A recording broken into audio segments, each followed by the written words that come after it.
Channel पे फिर से स्वागत है। तो जेईई एडवांस 2019 चैप्टर का नाम आयनिक इक्विलिब्रियम है, ठीक है। और क्वेश्चन पढ़ लेते हैं। पहले क्वेश्चन बहुत प्यारा सा है, बहुत एक सुंदर से कॉन्सेप्ट के ऊपर है, ठीक है ना। चलिए क्वेश्चन पढ़ लेते हैं। For the following reaction the equilibrium constant Kc at 298 kelvin is 1.6 × 10⁻17, ठीक है। इसके बाद ये दे रखा है Fe2 + H2 ये रिएक्शन दे रखी है। व्हेन इक्वल वॉल्यूम्स, अंडरलाइन कर लेना इस पे, ऑफ 0. ये देश 0.2 m H2- एक्वस है, ठीक है। Solution are mixed, the equilibrium concentration of Fe2+ is found to be this. तो आपको y की वैल्यू पूछिए। ये क्वेश्चन है बड़ा प्यारा सा। आइए बात करते हैं। अच्छा, ये क्वेश्चन आपको लग रहा होगा सर इसको आयनिक इक्विलिब्रियम का तो कुछ लग नहीं रहा इसमें।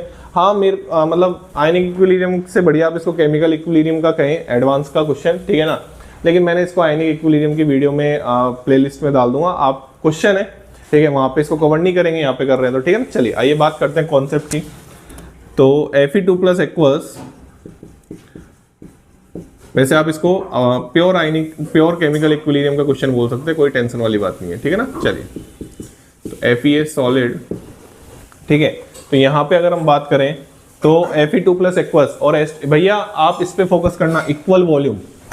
अब इक्वल वॉल्यूम में अगर दो सॉल्यूशन, ध्यान से पढ़ो question, when equal volume of this and this solution are mixed, दो अलग अलग सॉल्यूशन थे, उनकी इक्वल वॉल्यूम को आपने मिक्स किया, बताओ कंसंट्रेशन क्या हो जाती है इक्वल वॉल्यूम को इक्वल वॉल्यूम पे मिक्स करने पे? आधी हो जाती है, हाफ हो जाती है ना। इक्वल वॉल्यूम पे कंसंट्रेशन क्या हो जाती है बच्चा? हाफ हो जाती है।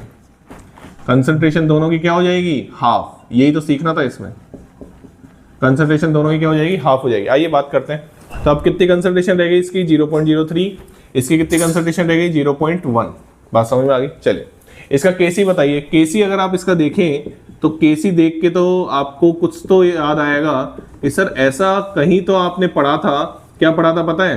कि सर Kc अगर 10⁻³ से बहुत 10⁻³ से ज़्यादा होता है तो प्रोडक्ट डोमिनेट करता है, मतलब रिएक्शन लगभग प्रोडक्ट की तरफ जा चुकी है। Kc अगर 10⁻³ से कम होता है तो मतलब रिएक्टेंट बहुत कम कन्वर्ट हुआ है प्रोडक्ट में। और Kc अगर इन दोनों के बीच में लाई करता है 10⁻³ to 10⁻³ तो मतलब यहाँ पे सिग्निफिकेंट कन्वर्जन हुआ है रिएक्टेंट का और प्रोडक्ट का। बात समझ में आ गई। तो ये तीन चीजें एनसीईआरटी में भी दे रखी है, इसके बेस पे ही ये क्वेश्चन है। तो आप देख सकते हैं Kc की वैल्यू 10⁻³ से तो बहुत ज्यादा है, मतलब रिएक्टेंट में जो कम अमाउंट में होगा ना वो सबसे पहले बहुत जल्दी खत्म हो चुका होगा, ठीक है ना। चलिए तो आइए बात करते हैं। रिएक्शन फॉरवर्ड जा रही है, ये हमको समझ में आ ही गया, ठीक है ना। आइए बात करते हैं कैसे करते हैं इन कॉन्सेप्ट के क्वेश्चन, आइए बात करते हैं, ठीक है ना। अब सबसे पहले तो आप ये बताइए कि ये आपको दोनों में से